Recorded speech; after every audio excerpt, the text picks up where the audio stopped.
여러분, 몸을 고치겠다는 마음이 얼마나 간절한지 저는 진료실에서 매일 느낍니다. 검사 결과 한 줄에 적힌 숫자 하나 때문에 밤잠을 설칠 정도로 걱정하시고 혹시라도 더 나빠질까봐 스스로를 엄하게 단속하시는 모습들을 정말 많이 봅니다. 그런데 그 간절함이 잘못된 방향으로 향할 때가 있습니다. 특히 신장 수치가 조금만 나빠졌다는 말을 듣고 오늘부터 고기랑 계란은 입에도 안 되겠습니다 라고 결심하시는 어르신들을 뵐 때마다 제 마음은 무거워집니다. 그 선택이 오히려 몸을 더 빨리 약하게 만들 수 있기 때문입니다. 이 상황을 저는 자주 이렇게 비유합니다. 비행기가 연료를 아끼겠다고 하늘 위에서 엔진을 꺼버리는 것과 비슷하다고요. 잠깐은 연료가 덜 쓰이는 것처럼 보일지 몰라도 결국 비행기는 버티지 못하고 더 큰 사고로 이어집니다. 우리 몸도 마찬가지입니다. 신장을 지키겠다는 이유로 단백질을 무작정 끊어버리면 몸은 당장 필요한 에너지를 만들기 위해 가장 중요한 기둥부터 뜯어쓰기 시작합니다. 그 기둥이 바로 근육입니다. 지난달 진료실에 오셨던 68세 어르신 한 분의 이야기가 떠오릅니다. 불과 6개월 전만 해도 얼굴에 혈색이 있었고 시장도 혼자 다니시던 분이었는데 다시 뵀을 때는 표정부터 달라져 있었습니다. 얼굴은 핏기 없이 수척해졌고 손등을 보니 뼈마디가 도드라질 정도로 근육이 빠져 있었습니다. 이유를 여쭈니 동네 병원에서 신장 수치가 조금 떨어졌다는 말을 듣고 그날부터 계란 한 알, 생선 한 토막까지 전부 끊으셨다고 하더군요. 투석까지 갈까봐 너무 무서워서 밥과 채소만 드셨다는 겁니다. 그 결과는 어땠을까요? 신장이 좋아지기는커녕 의자에서 일어날 때 테이블을 짚지 않으면 다리에 힘이 풀려 주저앉고 밤마다 다리에 쥐가 나고 조금만 걸어도 숨이 턱 막혀서 시장 나가는 일조차 포기하게 되셨습니다. 몸을 보호하려던 선택이 오히려 몸의 버팀목을 무너뜨린 셈입니다. 이게 지금 많은 어르신들이 빠져 있는 가장 위험한 함정입니다. 60세가 넘으면 신장 기능은 자연스럽게 해마다 조금씩 떨어집니다. 이건 누구도 피할 수 없는 변화입니다. 그런데 더 무서운 사실은 이 시기에 근육도 같이 줄어든다는 점입니다. 신장을 지키겠다고 단백질을 끊어버리면 몸은 다른 선택지가 없습니다. 에너지를 만들기 위해 근육을 분해해서 연료로 쓰기 시작합니다. 집으로 치면 기둥이 썩어가는 것과 같습니다. 겉보기엔 아직 서 있는 것처럼 보여도 안에서는 이미 중심이 무너지고 있는 상태입니다. 근육이 사라지면 단순히 기력만 떨어지는 게 아닙니다. 면역력이 함께 떨어져 감기 하나가 폐렴으로 번질 수 있고 다리에 힘이 없으니 넘어질 위험이 커집니다. 넘어지면 활동량이 더 줄고 활동량이 줄면 다시 근육이 빠지고 그 결과 우리가 지키려 했던 신장 기능도 오히려 더 빨리 악화되는 악순환에 빠지게 됩니다. 신장을 보호하려다 신장까지 해치는 아이러니한 상황이 만들어지는 겁니다. 그래서 저는 이 단계에서 꼭 말씀드리고 싶습니다. 신장을 걱정하는 마음 자체는 절대 잘못이 아닙니다. 문제는 그 걱정을 무조건 끊는 선택으로 풀어버릴 때입니다. 신장은 숫자 하나로만 지켜지는 장기가 아니고 몸 전체의 균형 속에서 유지되는 장기입니다. 그 균형의 중심에 근육과 단백질이 있다는 사실을 놓치면 보호가 아니라 붕괴로 이어질 수 있습니다. 오늘 이야기는 바로 여기서 출발합니다. 신장을 지키기 위해 무엇을 끊어야 하느냐가 아니라 무엇을 어떻게 유지해야 하느냐에 대한 이야기입니다. 잘못된 공포가 몸을 먼저 무너뜨리지 않도록 이 지점에서 생각을 한번 바로잡아 보셔야 합니다. 지금 괜찮아 보일 때의 선택이 앞으로의 걷는 힘과 살아가는 힘을 결정하게 됩니다. 신장 기능과 근육 이야기를 할 때 많은 어르신들께서 가장 크게 착각하시는 부분이 하나 있습니다. 신장은 신장 문제고 근육은 운동이나 체력 문제라고 완전히 따로 생각하신다는 점입니다. 그래서 신장이 나빠졌다는 말을 들으면 가장 먼저 드는 생각이 몸을 덜 쓰고 덜 먹어야겠다가 됩니다. 하지만 실제 몸에서는 이 두 가지가 전혀 분리되어 움직이지 않습니다. 특히 60세 이후에는 신장과 근육이 같은 방향으로, 같은 속도로 함께 약해지는 경우가 많고, 한쪽을 무너뜨리면 다른 한쪽도 같이 무너지게 됩니다. 나이가 들면 신장 기능이 조금씩 떨어지는 건 자연스러운 변화입니다. 젊을 때처럼 피를 빠르게 걸러내지 못하고 사구체 여과율이라는 점수도 해마다 조금씩 내려갑니다. 이건 누구에게나 일어나는 일이고 그 자체가 병은 아닙니다. 문제는 이 변화를 어떻게 받아들이느냐입니다. 신장 수치가 조금 떨어졌다는 말 한마디에 단백질을 전부 끊어버리는 순간 몸은 스스로를 지킬 수 있는 가장 중요한 무기를 내려놓게 됩니다. 단백질 섭취가 갑자기 줄어들면 몸은 바로 반응합니다. 먹어서 들어오는 에너지가 부족해지면 몸은 가장 먼저 근육을 분해해서 연료로 쓰기 시작합니다. 근육은 단순히 움직이기 위한 조직이 아니라 몸이 위기 상황에서 꺼내 쓰는 가장 큰 저장고이기 때문입니다.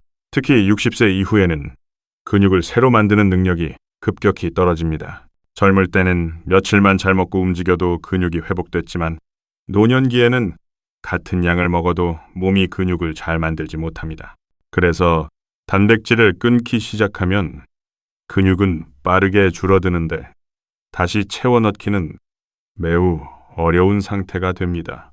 근육이 줄어들면 가장 먼저 느껴지는 변화는 기력 저하입니다. 아침에 일어나기가 버겁고 의자에서 일어날 때 다리에 힘이 풀리는 느낌이 들고 조금만 걸어도 숨이 차게 됩니다. 많은 어르신들께서 이걸 단순히 나이가 들어서 그렇다고 넘기시는데 실제로는 근육이 급격히 줄어들고 있다는 명확한 신호인 경우가 많습니다.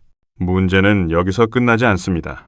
근육이 줄어들면 신장이 오히려 더 힘들어지기 시작합니다. 근육은 혈액을 움직이는 펌프 역할을 합니다. 특히 다리와 몸통 근육은 혈액을 다시 심장과 신장으로 밀어올리는 중요한 역할을 합니다. 그런데 근육이 줄어들면 이 펌프 기능이 약해지고 혈액순환 전체가 느려집니다. 혈액순환이 나빠지면 신장으로 가는 혈류도 줄어들고 신장은 같은 노폐물을 걸러내기 위해 더 큰 부담을 받게 됩니다.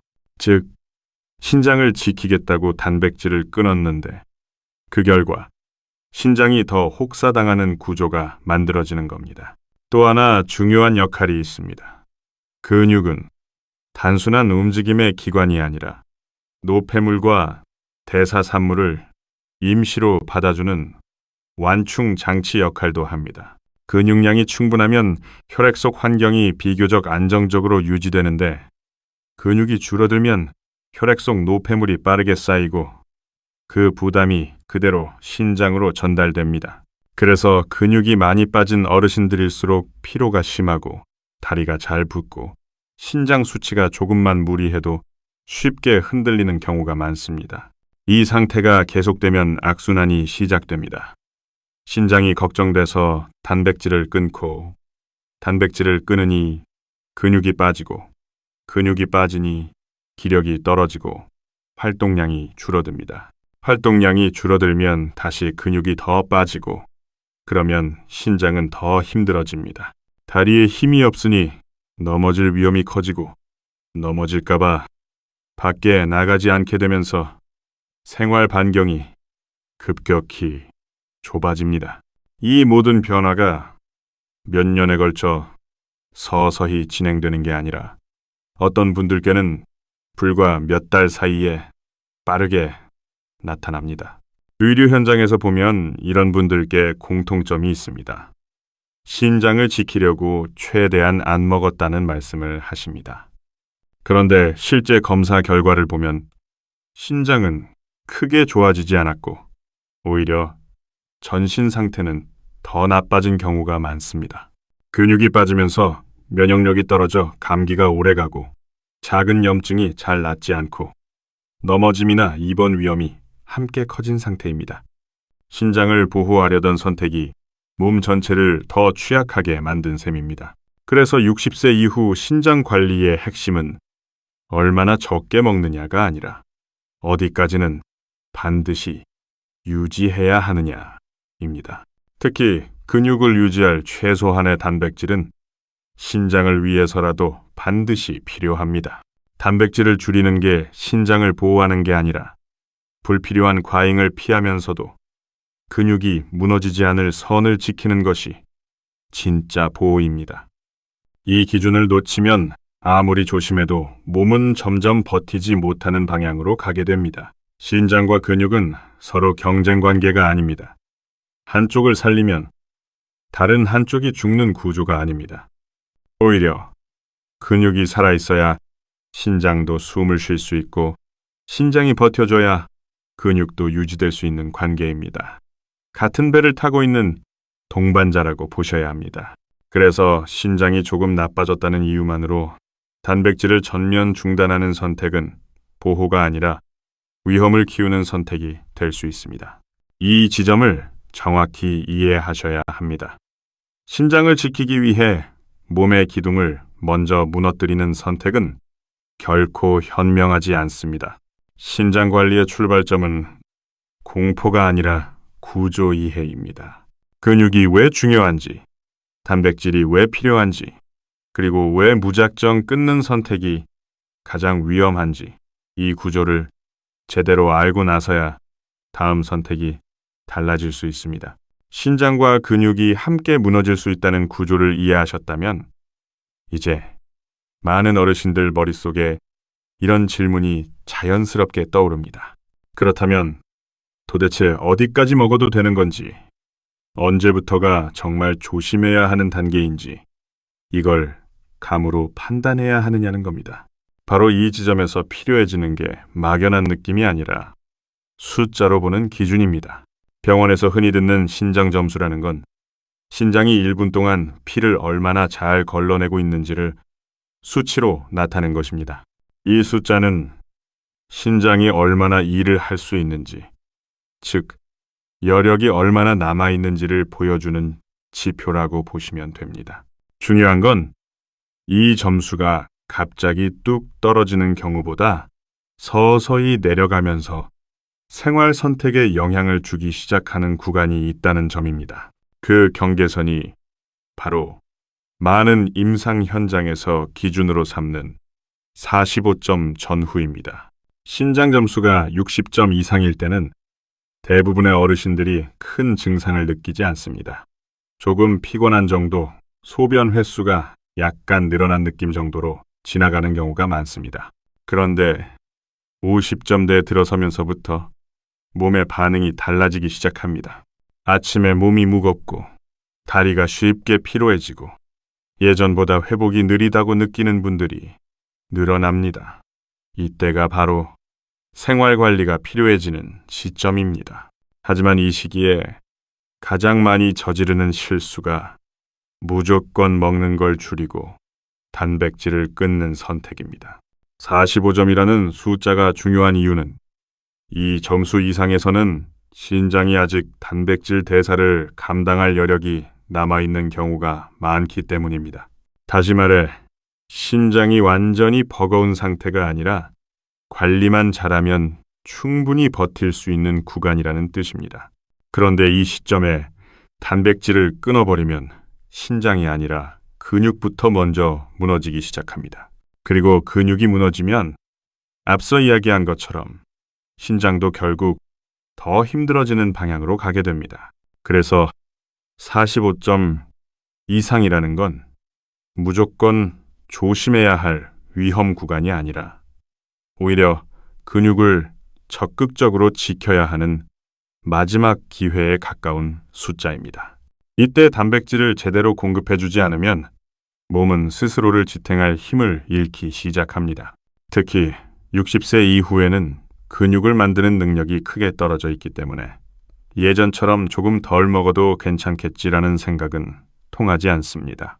이 구간에서는 의도적으로 근육을 보호하는 선택이 필요합니다. 반대로 신장 점수가 45점 아래로 내려갔다고 해서 모든 단백질을 끊어야 하는 건 절대 아닙니다. 이 시점에서도 중요한 건 끊는 게 아니라 조절입니다. 신장이 힘들어하는 성분과 그렇지 않은 성분을 구분해서 접근해야 합니다. 단백질 자체가 문제라기보다는 그 안에 함께 들어있는 특정 성분들이 부담이 되는 경우가 많기 때문입니다. 이걸 구분하지 않고 전부 끊어버리면 신장은 잠깐 편해지는 것처럼 보여도 몸 전체는 빠르게 약해집니다. 많은 어르신들께서 신장 점수를 들으면 그 숫자 하나에 인생이 좌우되는 것처럼 느끼십니다. 하지만 이 점수는 공포를 주기 위한 숫자가 아니라 생활 방향을 정하기 위한 이정표에 가깝습니다. 45점 위냐, 아래냐에 따라 선택이 달라져야 하는 이유도 바로 여기에 있습니다. 같은 신장 환자라도 이 기준을 알고 관리한 분과 그렇지 않은 분의 몸 상태는 몇 달, 몇 년이 지나면 확연히 달라집니다. 신장 점수는 고정된 운명이 아닙니다. 같은 점수라도 어떻게 먹고, 어떻게 움직이고, 근육을 어떻게 지키느냐에 따라 훨씬 안정적으로 유지될 수도 있고, 반대로 빠르게 떨어질 수도 있습니다. 그래서 이 숫자를 들었을 때 가장 중요한 건 겁을 먹는 게 아니라 이제부터 선택을 달리 해야겠다는 인식입니다. 이 인식 하나가 이후의 몸 상태를 크게 가릅니다. 신장 점수 45점은 경고이면서도 기회입니다. 이 숫자를 기준으로 무작정 끊는 관리에서 벗어나 지킬 건 지키고 줄일 건 조절하는 방향으로 전환해야 합니다. 숫자를 정확히 이해하면 불필요한 공포에서 벗어날 수 있고 몸을 지키는 선택도 훨씬 분명해집니다. 신장 점수 45를 기준으로 식사 방향을 나눠야 한다는 이야기를 들으면 그 다음으로 가장 많이 나오는 질문이 바로 이겁니다. 그래서 도대체 무엇을 어떻게 먹어야 하느냐는 겁니다.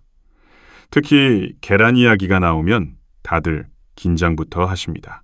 계란은 단백질 덩어리니까 신장에 안 좋지 않느냐, 노른자는 특히 위험하지 않느냐고 묻습니다. 그런데 실제 진료 현장에서 보면 계란을 무서워해야 할 음식으로 오해한 경우가 너무 많습니다.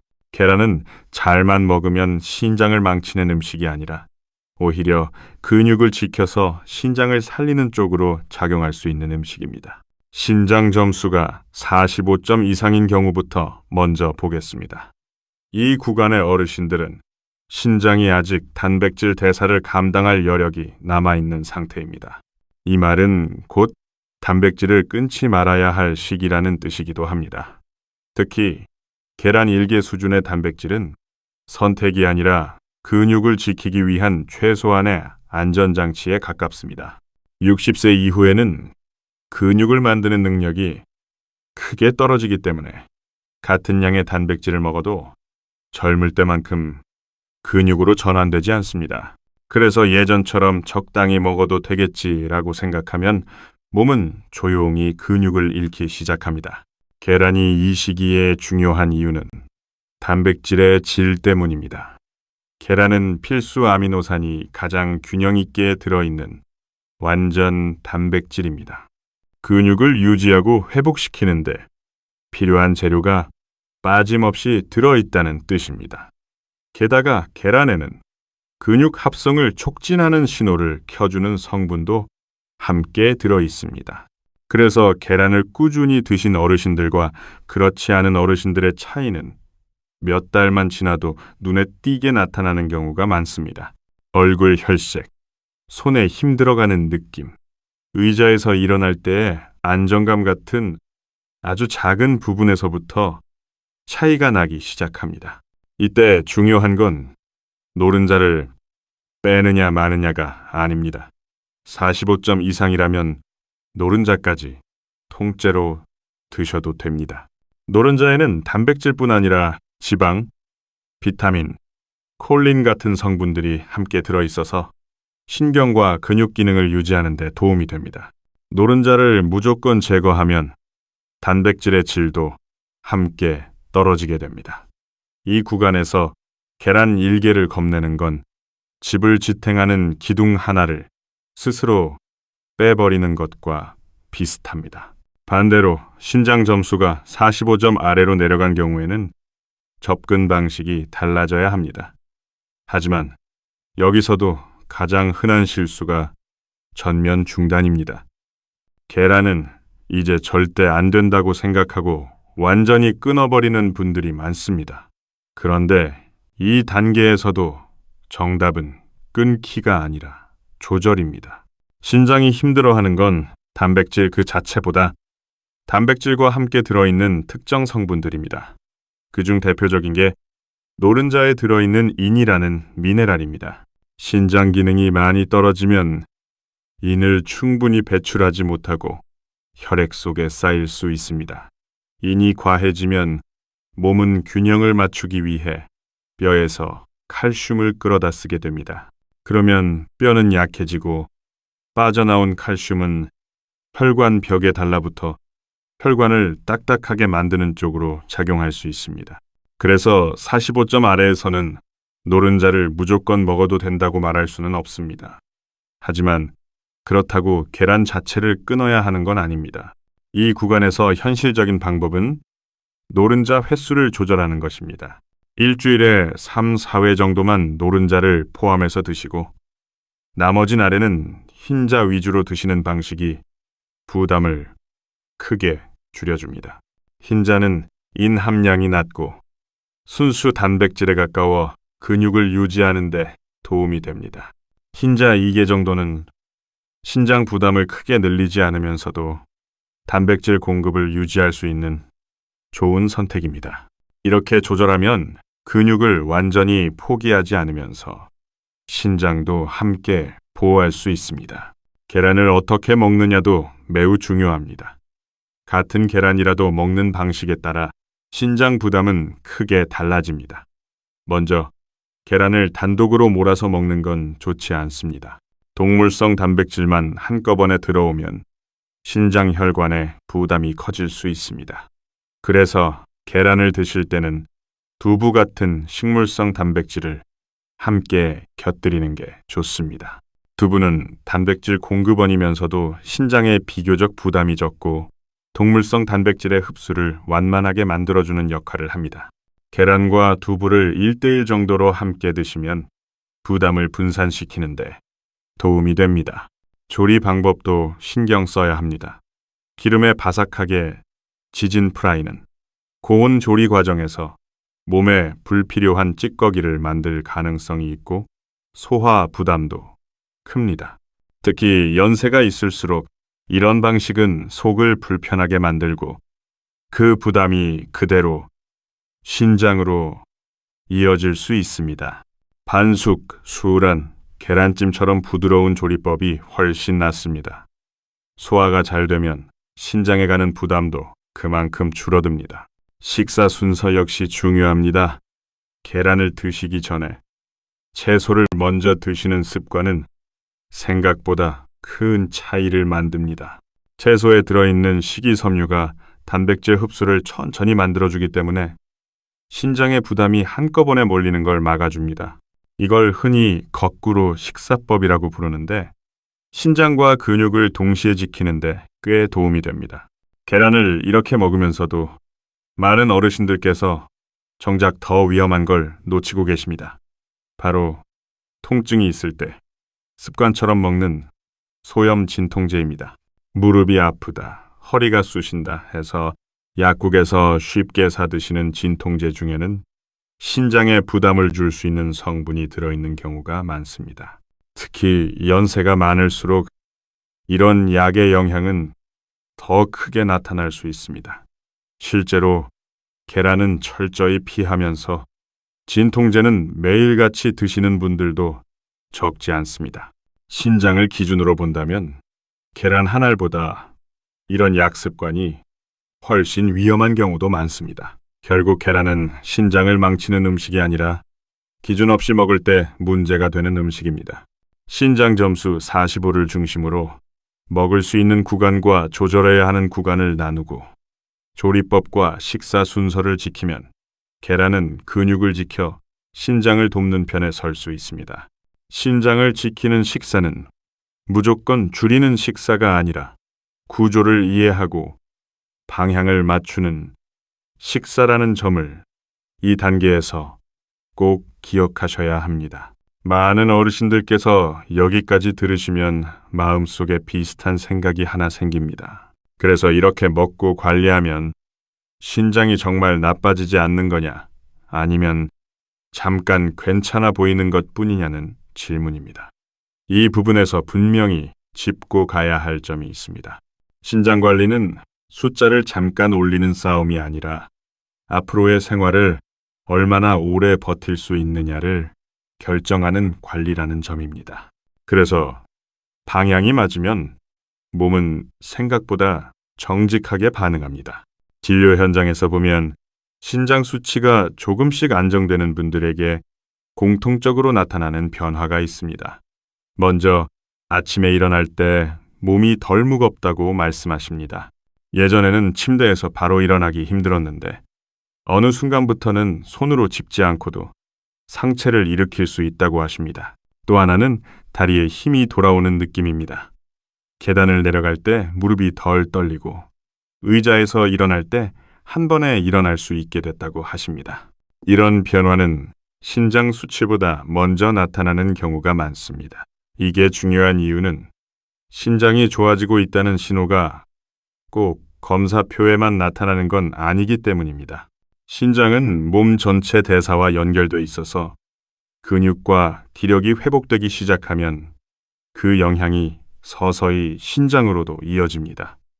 반대로 근육이 계속 빠지고 기력이 떨어지면 검사 수치가 잠깐 유지되는 것처럼 보여도 몸은 점점 버티지 못하는 방향으로 갑니다.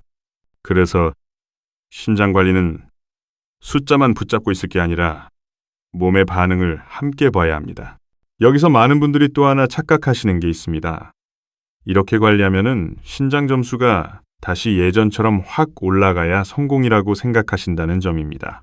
하지만 현실적으로 노년기에 신장 점수를 크게 끌어올리는 건 쉽지 않습니다. 대신 중요한 건 급격히 떨어지지 않게 붙잡고 지금 상태를 오래 유지하는 것입니다. 신장 점수가 45에서 44, 43으로 급격히 내려가는 흐름을 막고 같은 숫자에서 몇 년을 버티게 만드는 것. 이게 진짜 성공적인 관리입니다. 실제로 계란과 단백질을 무조건 끊었을 때보다 기준을 지켜 조절하며 먹은 분들이 훨씬 안정적인 경과를 보이는 경우를 자주 봅니다. 단백질을 완전히 끊은 분들은 몇 달 안에 근육이 빠지고 체력이 떨어지면서 입원이나 넘어짐 위험이 커집니다. 반대로 계란과 두부를 적절히 유지한 분들은 활동량이 유지되고 감염이나 합병증 위험도 상대적으로 낮습니다. 결국 신장을 지킨다는 건 병원에 덜 가고 일상을 유지하는 힘을 지키는 일과 같습니다. 또 하나 꼭 기억하셔야 할 건 신장 관리는 단기간에 끝나는 계획이 아니라는 점입니다. 며칠 잘 먹고 끝내는 게 아니라 앞으로의 생활 방식 자체를 바꾸는 일입니다. 그래서 완벽하게 하려고 애쓰실 필요는 없습니다. 계란 하나를 지키는 날도 있고 두부를 챙기지 못하는 날도 있을 수 있습니다. 중요한 건 큰 방향입니다. 끊지 않고 조절하고 무너뜨리지 않는 방향으로 계속 가는 것입니다. 이 과정에서 몸은 아주 솔직하게 반응합니다. 처음에는 변화가 없는 것처럼 느껴질 수 있지만 어느 순간부터 피로 회복이 빨라지고 밤에 쥐가 덜 나고 아침, 컨디션이 달라집니다. 이런 작은 변화들이 쌓이면서 몸 전체의 안정성이 높아지고 그 결과 신장도 함께 버티는 힘을 얻게 됩니다. 이게 바로 신장과 근육을 함께 살리는 관리의 핵심입니다. 마지막으로 꼭 드리고 싶은 말이 있습니다. 신장을 지키는 이유는 숫자 몇 점을 올리기 위해서가 아닙니다. 다시 걷고, 다시 움직이고, 스스로 화장실을 가고, 시장에 나가 장을 보고, 가족과 일상을 이어가기 위해서입니다. 그 일상을 지키는 데 필요한 최소한의 힘이 바로 근육이고, 그 근육을 지키는 재료가 단백질입니다. 신장이 조금 나빠졌다고 해서 인생의 힘까지 같이 포기하지 마십시오. 공포 때문에 끊는 선택이 아니라 이해를 바탕으로 조절하는 선택을 하셔야 합니다. 계란 한 알, 두부 한 조각, 채소 먼저 먹는 습관, 그리고 불필요한 약을 줄이는 선택. 이 작은 행동들이 모여 몸을 다시 세워줍니다. 신장은 숫자보다 삶을 봅니다. 오늘의 선택이 내일의 걸음과 숨을 결정한다는 점을 꼭 기억해 두시면 좋겠습니다.